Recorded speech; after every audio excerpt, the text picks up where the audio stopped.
BBC Sounds. Music, radio, podcasts.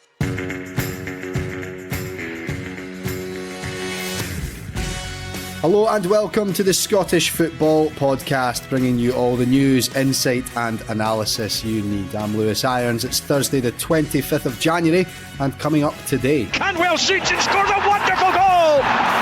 Todd Canwell smashes a rocket past David Marshall from the edge of the area in first half stoppage time. We'll have reaction to Rangers' routine win at Easter Road. Also, Bojan Miovski against Dimitar Mitov. Miovski scores! Of course he does! can Aberdeen catch Hearts in third? And it drops Rogley on the edge of the box and he scored! It's a screamer from George Oakley! as it's Thursday, we'll have our regular preview of all the action in the Championship. This is the Scottish Football Podcast from BBC Sport Scotland. Welcome along to the show and a warm welcome to my guest today. It's Clyde manager Ian McCall. Hello Ian, how are you? Hi there, I'm good, thank you. Good. Good. And BBC Scotland's chief sports writer Tom English is here again. Hello Tom. Hello mate, how's it going? Good, thank you. Lots to get through, of course. Before we do all of that, here is your quick fix of the Scottish football headlines today. Philippe Clement wants to see more from his Rangers side after they moved to within 5 points of Premiership leaders Celtic with a 3-0 win over Hibs at Easter Road. Barry Robson says he still believes his team can finish third despite a 1-1 draw at St Johnstone, leaving them 16 points behind Hearts. Speaking of Hearts, their trip to face Airdrieonians and Motherwell's game at Morton in the Scottish Cup will be shown live by the BBC. St Mirren have signed former Motherwell striker James Scott from Exeter City, and Scotland captain Andy Robertson was back in the Liverpool squad last night after 13 weeks out with a shoulder injury. The Scottish Football Podcast. Just sticking with that Robertson news then, Tom, I'll come to you first. How good is it to see Andy Robertson back in a matchday squad just I don't know off the top of my head, 141 days or something like that before a very big game for the national team? It's brilliant, particularly when we see the slightly concerning news coming out of Spain with Kieran Tierney and another injury. The guy he's got no luck at all. So that could be a month out for him. I'm getting concerned about the number of injuries that Tierney is picking up in light of the Euros, but it's brilliant to have Andy Robertson back. That is a relief for sure. Well, I'm sure we could talk about that in depth, Tom, but we'll move swiftly on to last night's action at Easter Road. Firstly, what did you make of the game? A resounding win for Rangers in the end. Yeah, kind of routine. Listen, Hibs had a couple of chances, but they blew them, and Rangers were easy winners. 3-0 didn't flatter them, I don't think. So it's an excellent victory for Rangers, given they've had injuries. Sima obviously is a major injury, up to 3 months out, but they still got the job done very comfortably last night. Very concerning for Hibs. I know they have people away on international duty, and I know they've got a couple of injuries, Martin Boyle principally. But that Hibs team, and they're throwing new players into the mix as well. That Hibs team, it doesn't look like it's got any organisation. I don't know what they're trying to do. There seems to be miles off it. Defensively, they're awful. They're terrible. I mean, they were terrible in the Cup at the weekend, and they got away with it. They were poor again last night, conceding way too many goals, and they got done last night. And if I was a Hibs fan, I'd be concerned about what's going on there at the moment. Ian, what do you make of the job Montgomery's doing at Hibs? He said last night that it wasn't a 3-0 game. Do you think he's got a point there, and do you think his team are moving in the right direction at all? I think 3-0 to Rangers, for me, if you look at the standard of the player and the size of the club, is a normal scoreline. I think Hibs, Tom mentioned about the 4 or 5 players away in international duty. I know we can just throw that away and think, yeah, but they should still do better. And maybe they should, but clubs at that level, if you're missing 4 or 5 internationals, that's a big, big deal. And I know they've got 1 or 2 injuries. There's some of their key players that were away. They seem to me, I watched, actually I was in the studio with Tom on Saturday, and I watched the Forfar game and the pictures coming in, and he's right about defensively on Saturday. I mean, in the first half, Forfar could have been 2 or 3 up at half time. I think that's been kind of glaringly obvious, and I'm sure Nick Montgomery will know that they need defensive reinforcements. They're still I mean, Stevenson and Hanlon, who have been terrific, not just servants, but players for Hibs. I mean, they've been the backbone of the defence for a number, and they keep playing. So I think they need 2 or 3 new defenders. They need and if you go with a 4-4-2, which he seems really, really keen to do, your centre backs, your full backs have got to be really, really strong defensively. You look at Hibs, and Philippe Clement said afterwards that, the kind of manager speak, and I think he was trying to throw Hibs a crumb of comfort, saying, it's a difficult place to go to, Easter Road. It's not particularly a difficult place to go to. They've won 7 out of 17 home games this season. 7 out of 17 home games. So I just thought, look, you have to factor in Martin Boyle and Josh Campbell and a few others, but a number of those guys have been around for various parts of the season, and this season hasn't really caught fire for Hibs yet. And now there's new players coming into the mix, which is good. But are they any good? New blood is good, new numbers, excellent, boost squad and all the rest of it. But are they any use? And we'll find that out soon enough. Speaking of new blood, Ian, we'll turn our attention to Rangers. A first start for Fabio Silva. There was another goal for Dessers, of course, as well. But who stood out for you in a Rangers perspective, from what you heard anyway? What do you take from it from a Rangers perspective? Lundstrom has really, really hit form in the last, actually since Clement came in.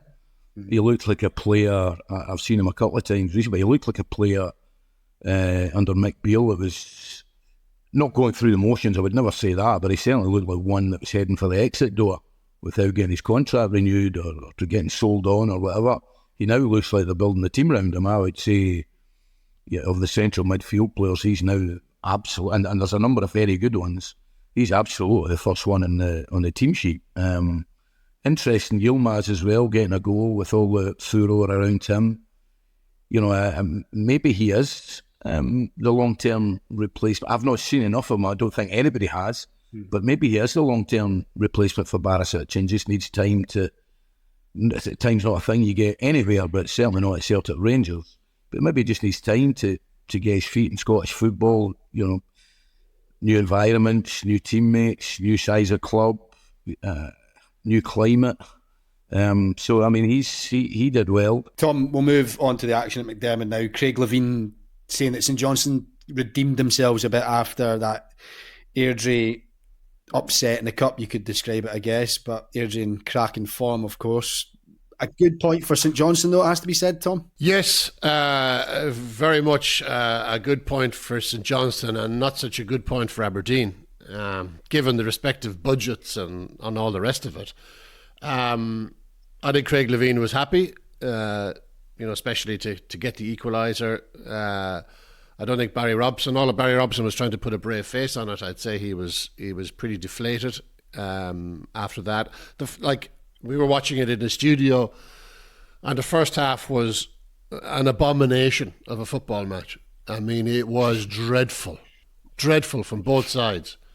Second half a little bit better, a bit more action, a few more chances, a couple of goals.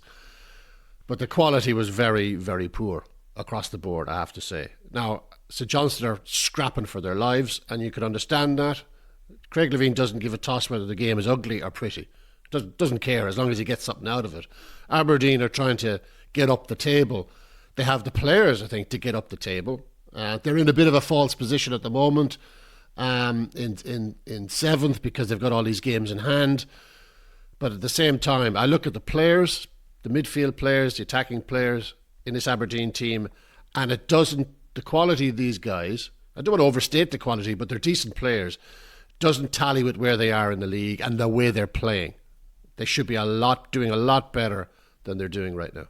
I guess for Barry Robson, Ian, a point, I guess, as we touched on, disappointing, but VAR intervening in what could have been a goal for St Johnstone, it could have arguably been worse for them. Is that maybe where the concern should lie for Robson, that St Johnstone were maybe perhaps a bit unlucky? Yeah, I mean, I watched the highlights last night on the BBC, and they certainly looked like St Johnstone had the better of the game. I think it comes down to a very similar goalkeeping error that the Forfar goal he made on Saturday against Hibernian. Roos has come out and he made one terrific save in the first half. There's no doubt about that. But he's come out and that's basically sold one. And that's the type of game, I think if you're Barry Robson, certainly if you're Aberdeen, it's the type of game you hang on to a 1-0, you've not played that great, you don't really care, it's 3 points and you head up the road. But I mean, I do think they have got some good players. Obviously I saw them up close very recently. I think there's a lot of players in the forward areas out with the striker, for me, are quite similar.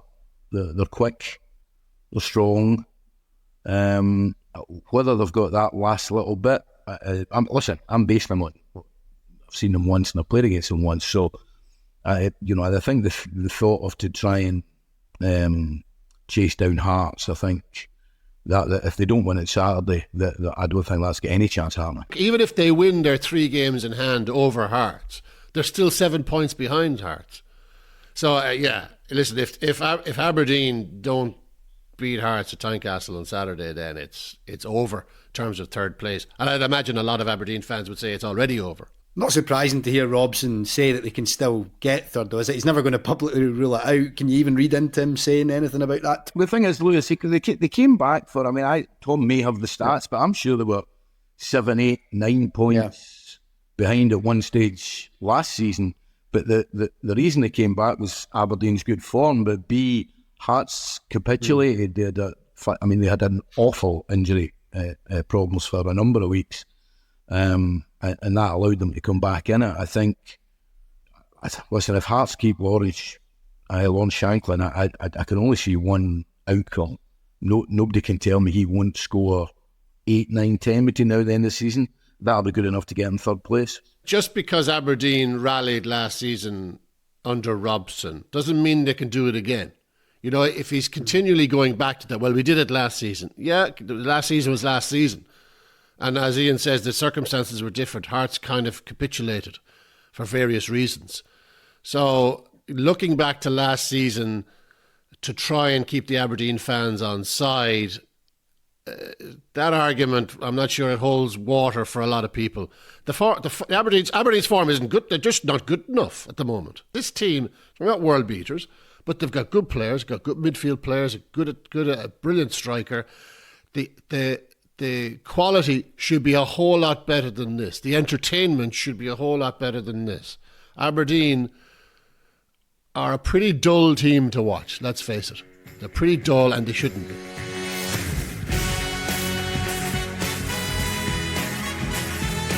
You're listening to the Scottish Football Podcast. Okay, let's look ahead then to the weekend's championship fixtures with the guys. Queen's Park take on Ayr United. And Ian, there's going to be a new man in the Ayr dugout, of course. What do you make of that appointment? You know that job particularly well. 5 years of my life, yes, I do. Well, certainly I looked at the pictures of the press conference yesterday, and when I took over, I'm sure Mike Wilson was there from the Post, and that was about it.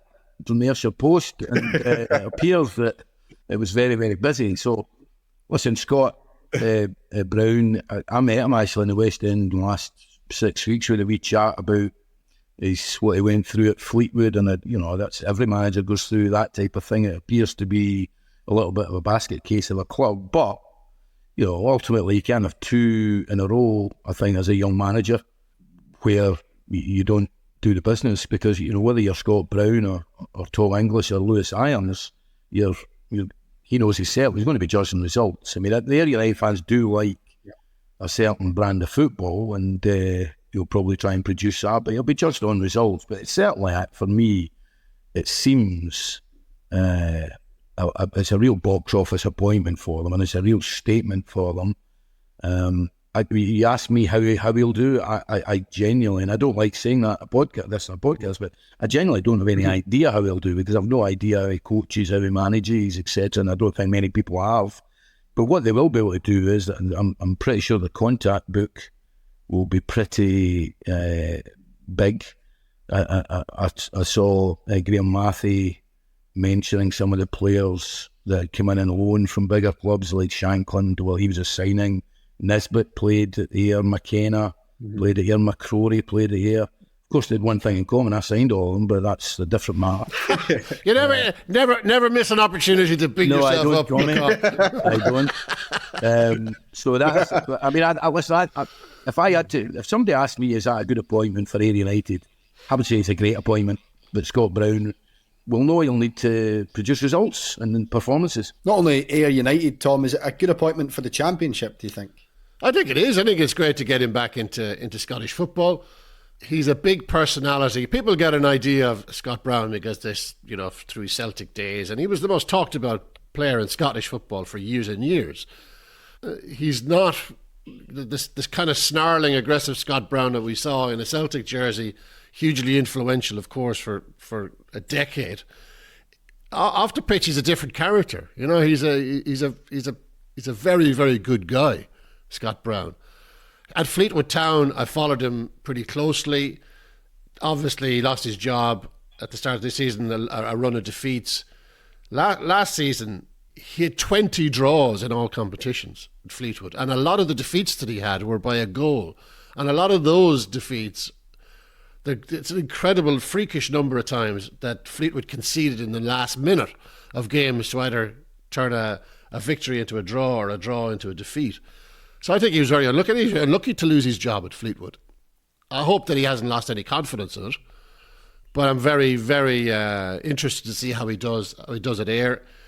He's very close to Brendan Rodgers. He told me when I interviewed him about a couple of years ago that he's kept every one of Brendan Rodgers' Celtic training sessions in notebooks. He remembers everything. And I would imagine there'd be a bit of dialogue there between Ayr and Celtic, and maybe a player or two going to Ayr to boost the second half of the season. We'll wait and see. I'm delighted he's back in Scottish football. Well, some of the other fixtures in the Championship: Airdrie v Partick, Dundee United v Dunfermline, Morton v Arbroath, and Raith against Inverness, Cally Thistle. Ian, any of those games in particular stand out for you? It is such a intriguing league every season, isn't it, the Championship? Well, firstly, your father wouldn't be very happy. You never call Partick Thistle Partick. It's either Thistle or look, I'll tell you what, the one game that I find really intriguing and really important is Raith Inverness Cally Thistle. Raith really need a result. I think there's people, I still think will be up there at the end of the season, but I think there's a few people starting to question them, trying to say all these late goals, was that a fluke? Their type of football, can they do it over the winter? Can they maintain a challenge?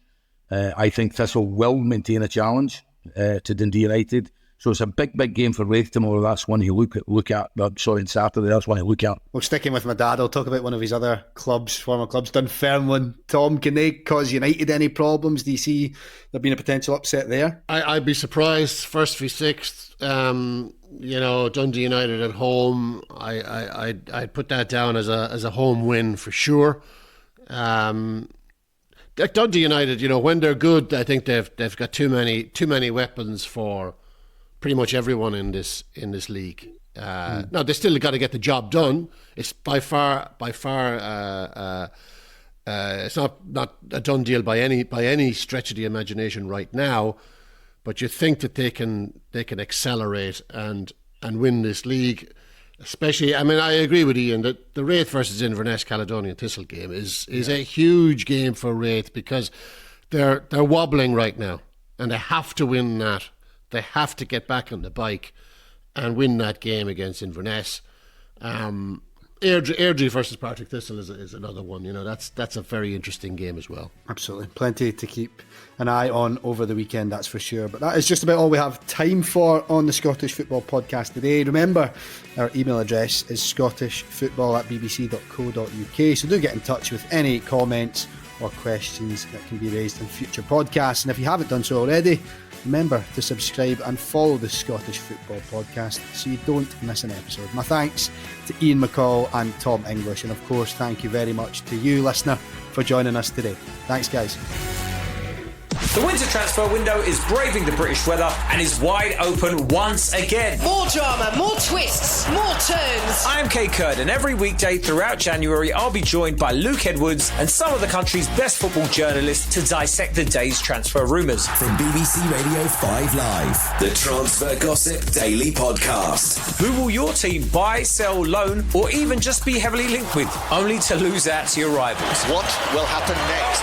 Keep up to date with all the comings and goings straight from the rumour mill with the Transfer Gossip Daily Podcast. Listen on BBC Sounds.